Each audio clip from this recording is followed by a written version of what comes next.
和沈北辰是怎么认识的？我老公死了10多年，我想照顾好孩子，所以一直单身。去年，我儿子和媳妇到国外工作，而欣然也有自己的生活。我忽然感到有些寂寞空虚，所以就上网交友，希望能找到慰藉和陪伴，是这样吗？我看到欣然在网上交了很多朋友，也聊得很开心，所以我也想试试看。那你为什么用你女儿的身份上网交友？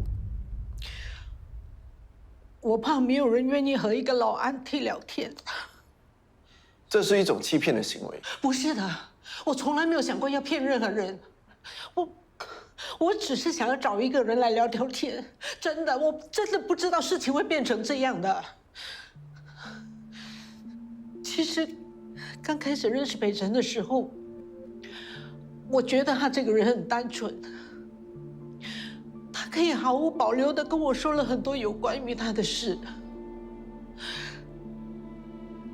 我知道他一个人在一线工作很不容易，所以我常常会鼓励他。而当我不开心的时候，他也会来安慰我，哄我开心。我们就是那种互相鼓励、互相扶持的网友。不对，沈北辰说他送了你很多礼物。他知道我没去过澳大利亚，所以一开始他会送了我一些当地富有特色的手信送给我，而我也有回礼的，我没有占他便宜。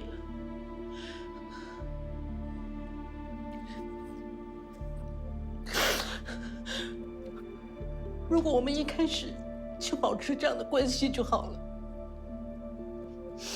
可是北辰他不是这么想的。他送的礼物越来越贵，有包包，有裙子，有项链，还有香水。他跟我表白过很多次，甚至说想要回来找我。你的意思是，这都是他一厢情愿的？我都这把年纪了。其实我拒绝过他很多次，我也跟他说过我不会见他的，可是他就是不死心。那你为什么不跟他说清楚你自己的真实身份？我当时真的很害怕，我真的不知道该怎么做。为了和他断绝一切的联系，我甚至连他的账号都给删了。可是我没有想到他这么执着，特地飞回来，还找上门。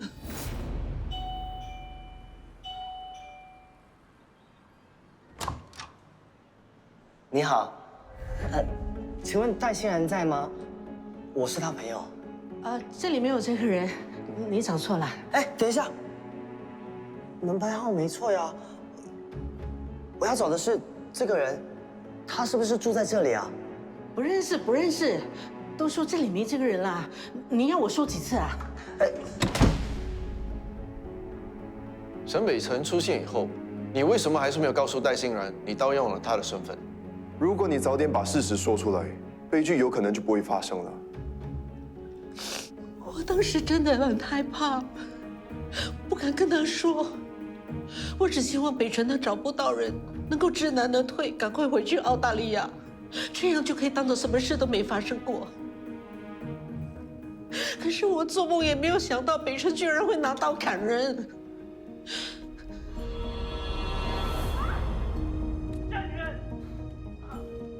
你在看什么啊？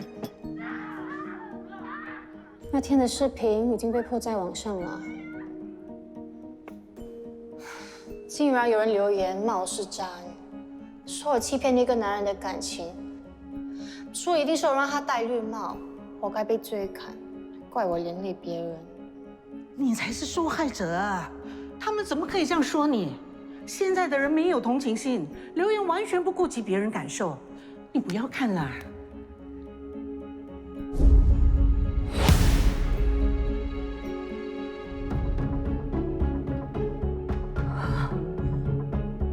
妈咪，你怎么了？砍伤你们的人是他。你认识这个男人？不认识。我。妈咪，你是不是有事隐瞒我？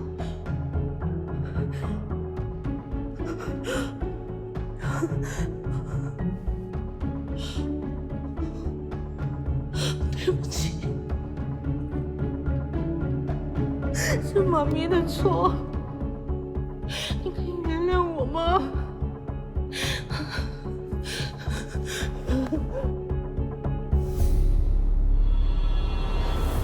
你们不要告欣然，我女儿是为了我才说谎的，整件事跟她没有关系，她真的什么都不知道的，不要这么激动。都是我惹出来的，我才是罪魁祸首。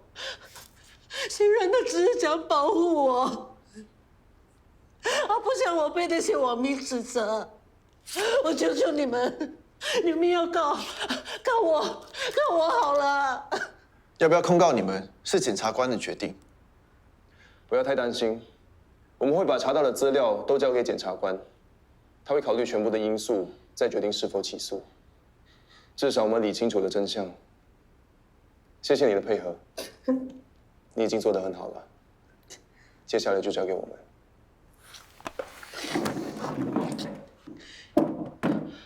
警官，我想见见沈北辰。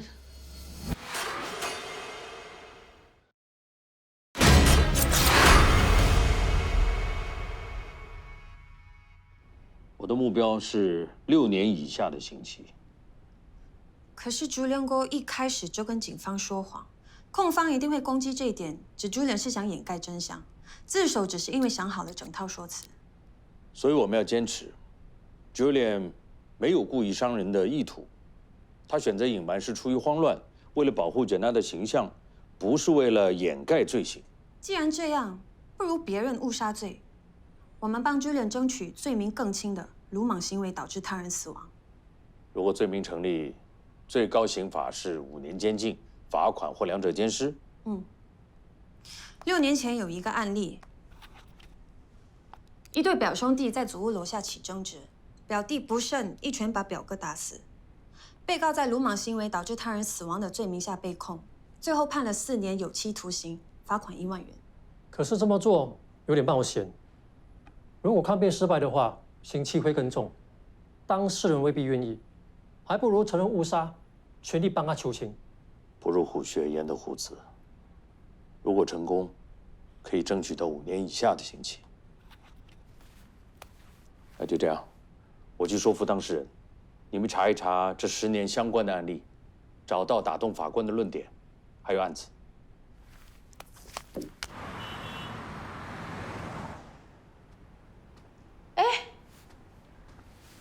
我还以为我会先到，没想到你比我早。男朋友让女朋友等，可是死罪耶。你会不会被判死刑？我不知道。不过我看了你发来的报告，我还是会要求对沈北辰判处不少过15年的刑期。这个案子总算告一段落了。周检察官，今天可是周末，我们可不可以不要谈公事？好，好，好。你今天约我来这里是想要做什么？想知道？跟我来。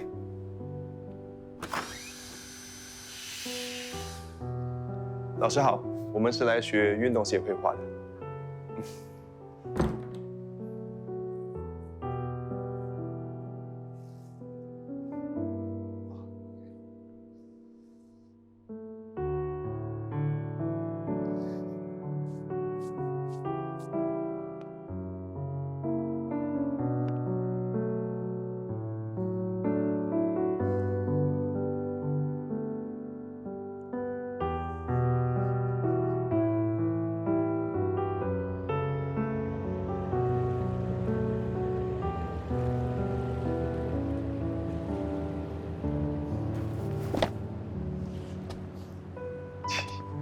真的不一样，穿着你亲手彩绘的运动鞋，每一步都好像有一种幸福就在自己脚下的感觉。夸张，我说的是真的。穿上了这双鞋，全是满满的幸福。你呢？喜欢我为你设计的这双运动鞋吗？嗯。你为什么会想到要画狗？我知道你从小就很想养狗，因为寄人篱下，所以无法实现这个愿望。书恒对猫敏感，所以周妈不允许家里有宠物。以前看到同学家里有养小动物，我都非常羡慕。所以我就在鞋上画了好多只小狗，希望它们能陪着你。谢谢你，我很喜欢这些小狗，很可爱。我也很喜欢小狗，所以以后你想养多少只都不是问题。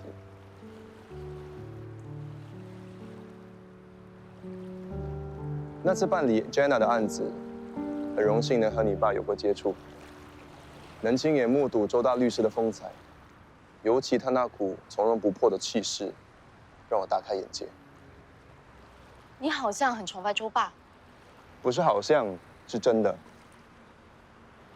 不知道我们什么时候有机会和他一起吃顿饭。周爸很忙的，就连我要跟他吃饭都不容易。等一下午餐想吃什么？想吃寿司还是火锅？你想吃什么我都愿意陪你，你决定。嗯。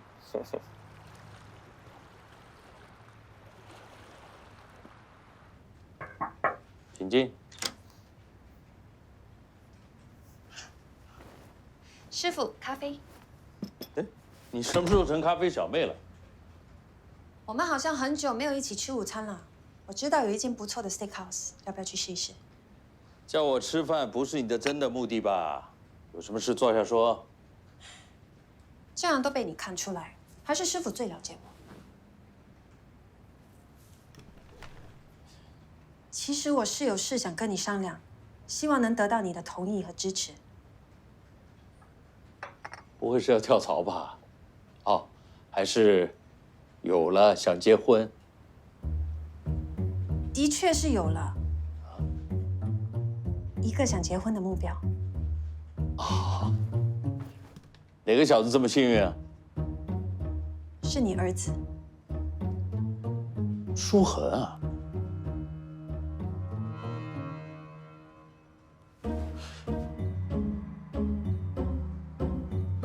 我不是开玩笑的，我是真的很希望能得到你的同意和祝福。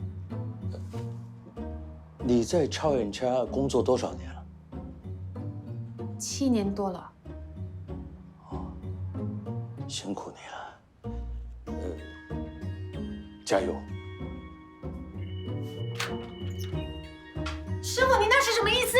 你到底是同意还是不同意？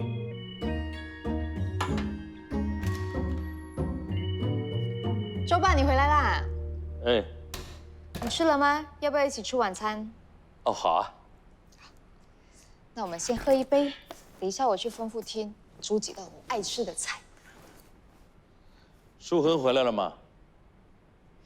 他应该还在警局忙着，没这么早回来。你找他有事吗？他是不是最近和曼宁关系不错啊？曼宁去征求你同意了？你知道了，不告诉我。看来他是认真的。曼宁怎么会喜欢舒恒呢？他的个性这么大方率真，各方面都很优秀，你怎么会喜欢这么一个安静木讷的男人？这是不是就所谓的异性相吸啊？可以这么理解。其实他们一冷一热，一动一静，正好互补。哎，舒恒他有没有跟你提起过这件事？他怎么看这段感情呢？如果他们两个真的在一起，你会支持吗？如果你弟真有这个本事，我当然开心了。哎呀，可是他的性格你不是不知道，这段感情要开花结果，恐怕没那么容易，可能还需要你帮忙哦。我也没谈过几次恋爱，我要怎么帮他？我女儿这么优秀，怎么可能没人追？哎，不是你眼光太高，就是你故意瞒着不让我知道。遇到合适的带回来给我看看，丑女婿终归要见岳父的。再说我女儿的眼光这么好，你选的人一定不会差。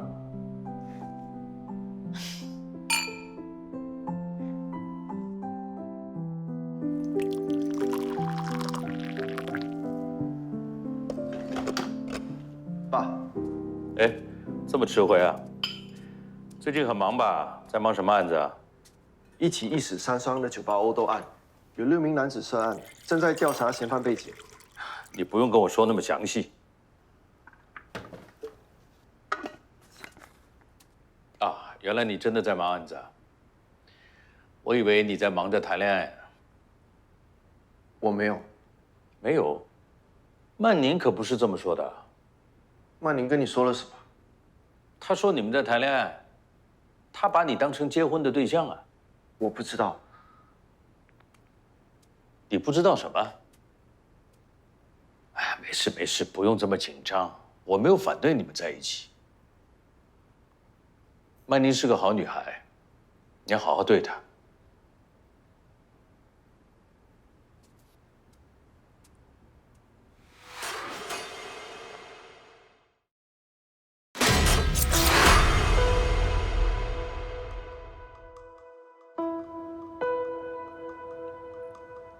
在我把你的心理评估报告交给法庭之前，你有什么想补充的？老实说，有那么一瞬间，我有点后悔。但是只要想到那个女的对我的伤害，我就咽不下这口气。我全心全意的对她，她为什么要背叛我？为什么？有件事，我认为你有权知道。警方有了新的调查结果，真相跟你想的有点不一样，你要有心理准备。什么意思？其实有人利用了戴欣然的身份跟你聊天。你的意思是说，一直跟我聊天的对象不是欣然？你网恋的对象其实是戴欣然的母亲巫美娇。怎么可能？这1年多来，巫美娇一直利用欣然的身份在网上交友，你是其中一个网恋对象。不可能，怎么可能？所以我砍了2个无辜的人。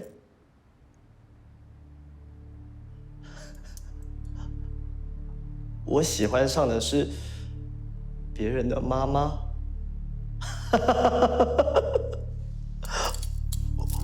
我爱上的是一个安迪。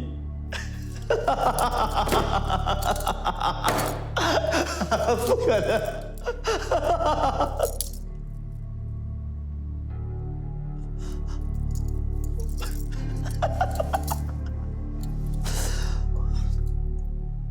所以沈北辰没有精神疾病。他之所以会走到今天这一步，很大程度上是因为他在原生家庭中没有得到足够的关爱。在案发后，他的父母和哥哥都对他不闻不问，警方也有尝试联络他们和你见面，但是都被拒绝了。一个长期缺乏情感支持和心理关爱的人，去到异地生活，会更容易感到无助和孤独。于是他把感情都投入在虚拟世界里。至少在虚拟世界，他找到了自己的价值。更具体的说，他在网恋中获得了情感寄托和心理安慰。虽然2人从未见过面，但是沈北辰已经对这个人产生了深深的依恋，当成真正的爱情。当他被拒绝的时候，感到深深的背叛，打击也更大了。没错，这就是为什么当他看到戴欣然与陆羽亲密的时候，再加上酒精影响了他的判断力，导致他情绪失控。我同情沈北辰，但是我不会心软。他犯了法，就必须为自己的行为负责。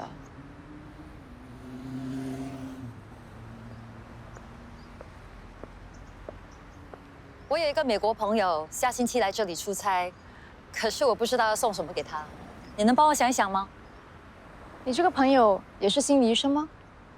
他是飞机师，开私人飞机的。带你去个地方。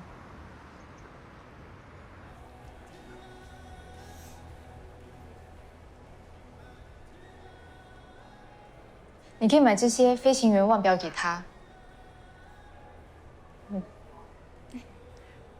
哪一款好？这个挺好看的。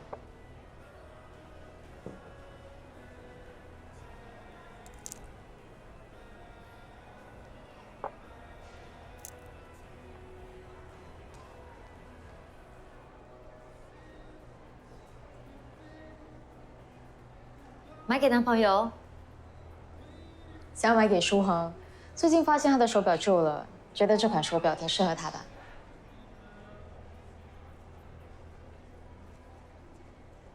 今天真的谢谢你，你选的这款手表，相信我的朋友会喜欢的。你这只手表挺昂贵的，这个朋友对你来说一定很重要吧？他确实是一个很特别的朋友，是他改变了我的想法，让我感觉到是时候回家了。你说我呢？你送给你弟弟的手表也不便宜哦。要不是你跟我说，我还真看不出来你们没有血缘关系。我和舒恒之间的关系比亲姐弟还要亲。我一直把周家当成自己家，他们也是我的亲人。能不能告诉我，你是怎么会去到周家的吗？我5岁那年，妈妈就抛弃我了。后来爸爸也过世了，奶奶也因为生病无法再照顾我，就开始把我寄养在不同亲戚家里。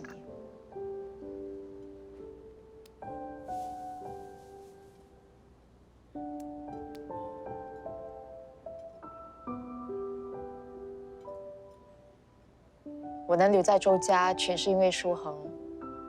周妈为了给他找个伴，才会收留我。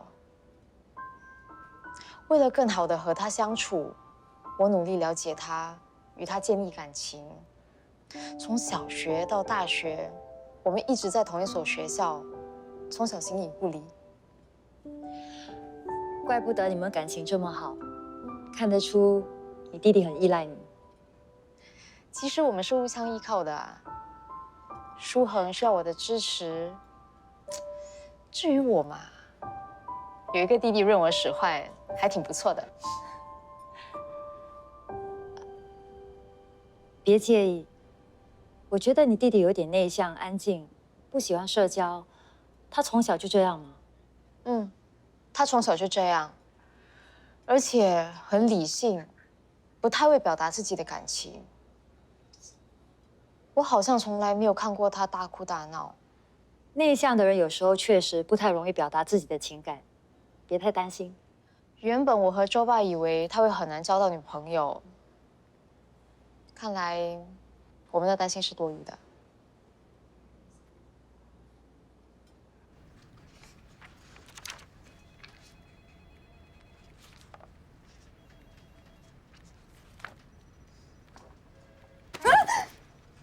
Sorry， 我不是故意要吓你的。欢迎归队。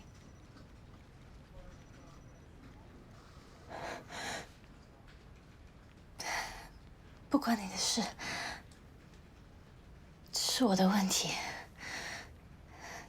我还在很努力的克服那个阴影。别着急，时间会治愈一切伤痛，你一定会走出来的。我们都会陪在你身边。谢谢。你和陆羽怎么样了？他妈妈还在为难你吗？陆羽出院那天，我还和他的家人吃了顿饭。他一直陪在我身边，帮我说话。哎，我觉得他妈妈已经接受我了。那就好。陆羽是个好男人，你们一定会幸福的。你不用羡慕我，你身边也有个好男人啊。怎么，连你也知道了？他找过我。他找过你？他找你是谈 case 的事吧？没错，不过谈完 case 就谈起你呀。哎，我跟你说，看得出来他还是很在乎你，一直都放不下你。像他那么痴情的男人已经很少了，你要好好珍惜，知道吗？你说的到底是谁啊？既然，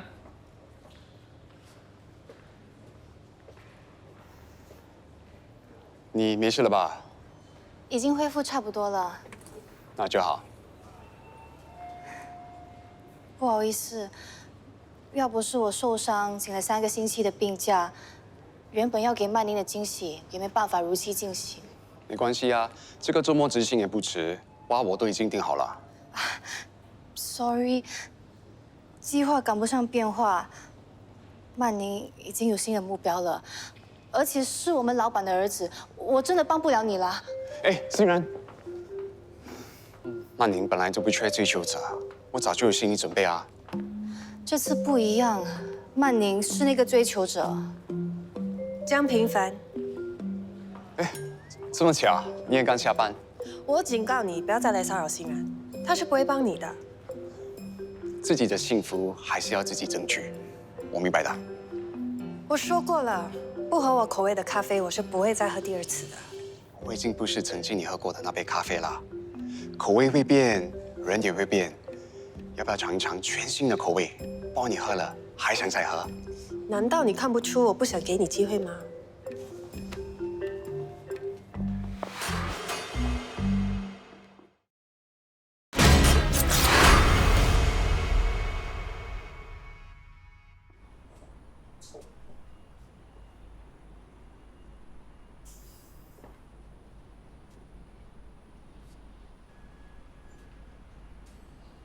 你不想经营同路人啦？我计划在一个新的地点重新开设咖啡馆，而且新的名字我也已经想好了，就叫同路同心。既然咖啡馆都用了我的名字，那我一定要全力支持你。第一步，我要先辞职，和你一起全心全力的经营同路同心。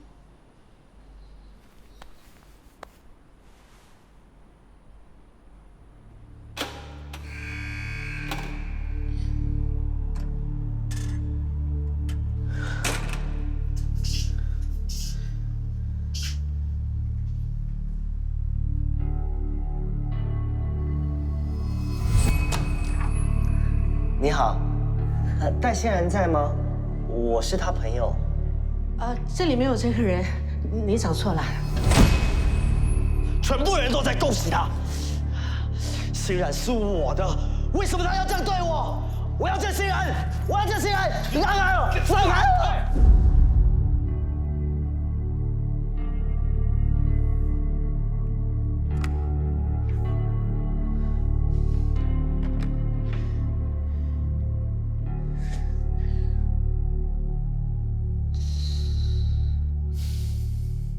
我决定认罪了。律师说，刑期不会少过15年，还要挨5遍。你不用同情我，这都是我自己咎由自取。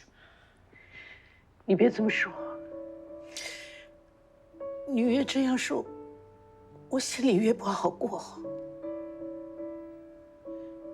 那天我去找欣然的时候，你是不是就已经认出我了？我当时真的不知道该怎么面对你，所以我才……只是假装不认识我。我不是有心要骗你的，我是怕你嫌弃我老，所以我才会用了欣然的身份。对不起。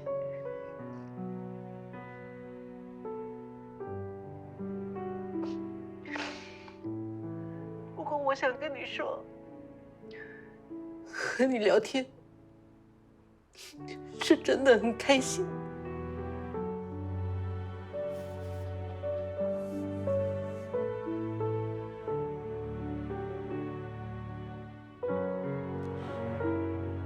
我原本以为欣然只是一个玩弄感情的渣女。我从来没有觉得我自己做错。发现真相后，我才知道，之前感受到的都是真心真意。我觉得我自己很笨，终于有人真心对我好了，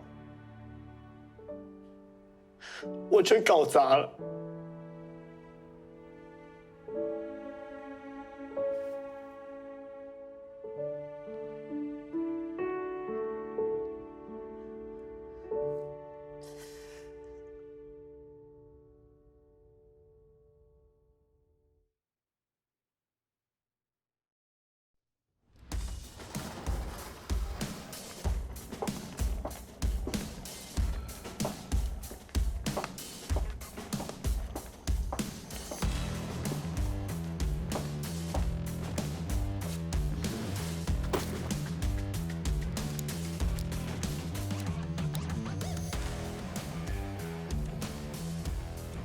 小姐，下午4点你跟 Mr. Johnston 有个会议，之后你有个采访，时间是下午5点30分。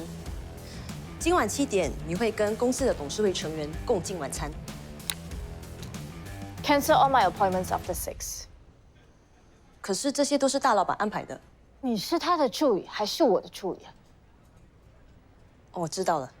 知道了还不去做 ，so dumb。Take it easy, Eve。你把晚上的时间空出来，该不会是想约我一起吃饭吧？你这位大帅哥怎么可能会缺人陪呢？我确实约了人。So, be nice, okay? Enjoy your evening. Catch you later.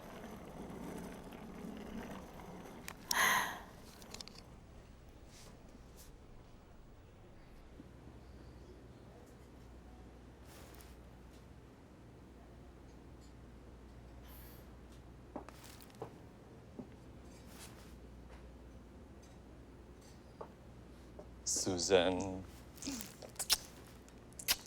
Long time no see. looking gorgeous as always. This is for you. 好美。May I? Of course.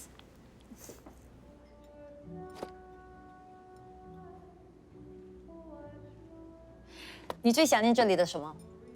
当然是食物啊 ，chili crab, chendol, chicken rice, and many, many more. But please, surprise me. 行程都安排好了，明天一定给你个惊喜。其实还有很多地方想带你去，只可惜你只能待3天，时间太短了。时间挤一挤，总会有的。我更想知道你今晚会有什么安排。你不是喜欢 surprise 吗？谢谢你送的香水，我很喜欢。你这条丝巾很特别，很漂亮，尤其是丝巾上的花。是个朋友送我的。哦，你这位朋友很有品味。手表也是他选的。哦。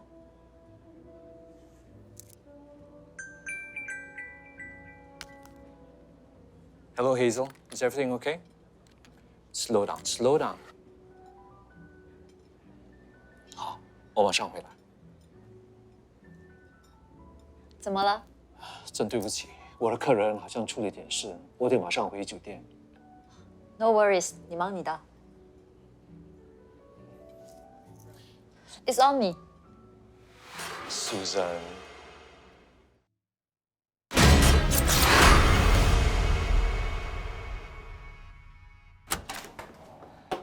你终于来了。What's going on? 我现在马上要回 Vancouver。Eve, come, sit down. Just calm down, all right? 能不能告诉我，到底发生了什么事？为什么那么急着要离开？是我，是公司有事 ，I just want to leave now. Do you understand? Wasting my time. Forget it. 马上订头等舱机票，不管去哪里，只要可以离开这里就行了。你先冷静一点，你现在这个样子，可能连过安检都是个问题。你什么意思？ Eve, just calm down, okay? Everything's gonna be all right. I'll sort this out as soon as possible. Really? 我现在就去准备。你好好待在这里，等着我的通知，好吗？ OK。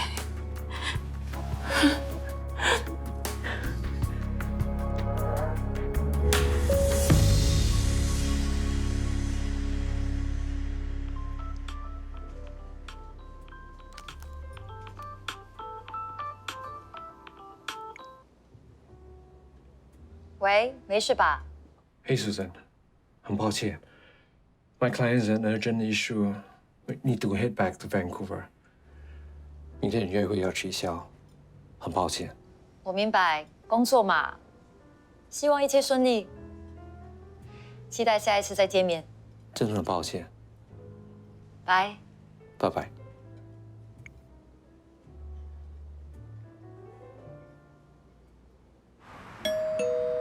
Housekeeping.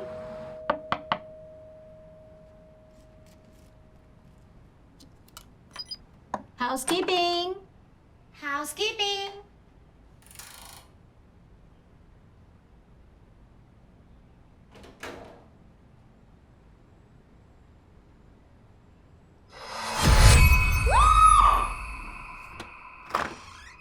Good morning，舒恒。 Good morning， 曼宁。哎，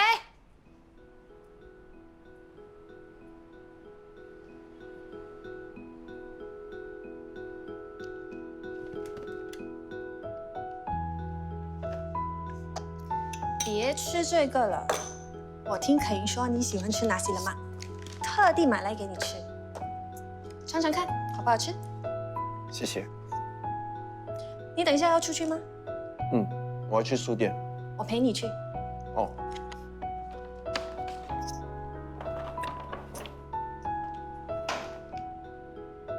哎，你这手表很酷，很适合你，谁买的？我姐中了。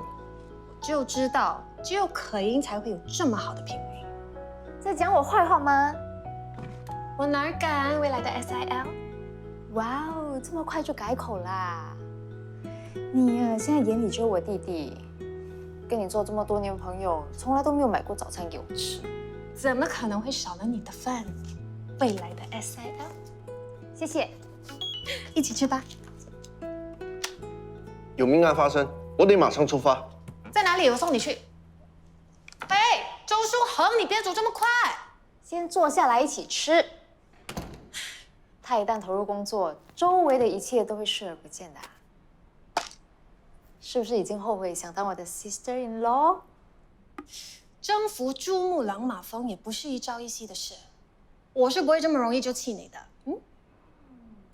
加油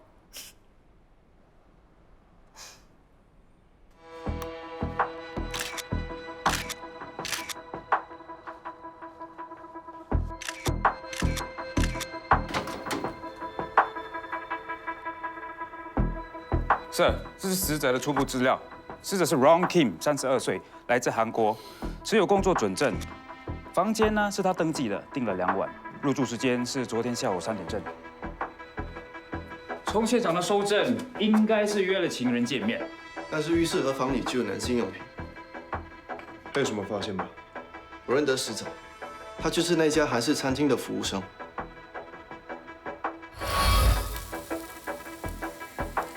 It's my pleasure.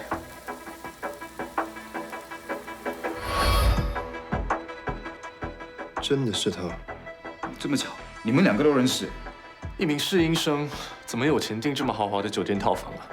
舒恒，调查一下他的银行户口还有资金来源。Yes sir。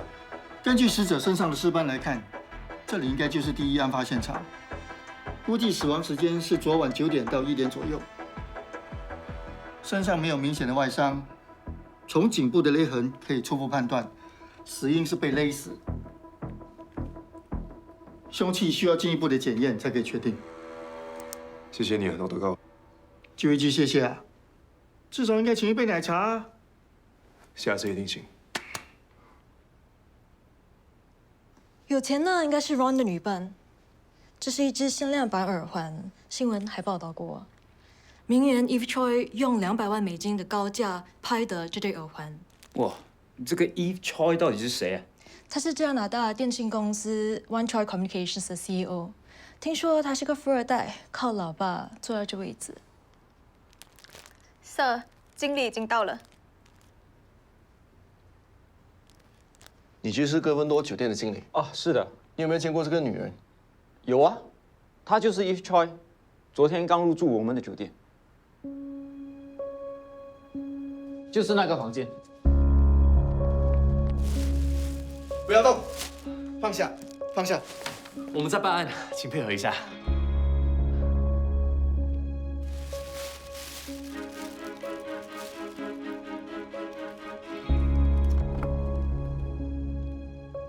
这张房卡是哪一间房的？啊，给我 scan 一下就知道。这是1806号的房卡。那不就是死者的房间吗？ Sir， 在 Eve Choi 房间找到的房卡证实是 Ron 的，而且房卡有使用记录，是在昨晚9点45分。我查过了 ，Eve 是在昨天下午2点50分从史里达机场入境的。到底还要等多久飞机才会飞啊 David 说飞机出现一点小故障，应该10点前就能起飞。还要等那么久？都是你！如果早一点叫醒我，我们现在可能都已经离开了。对不起，我现在联络另一家航空公司，看有没有位置可以马上离开。还不快去做？So dumb。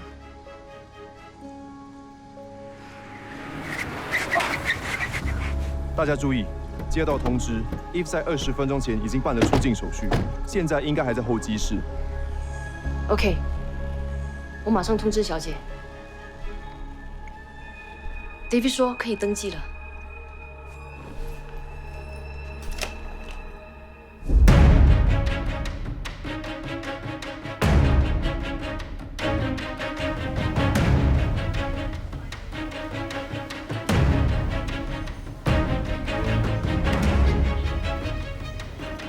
等一下，我是警察，请问你是 Eve Choi 吗？干什么？现在有一宗命案，要你回警局协助调查。 Get out of my way! I don't have time for this. 不能走。死变态！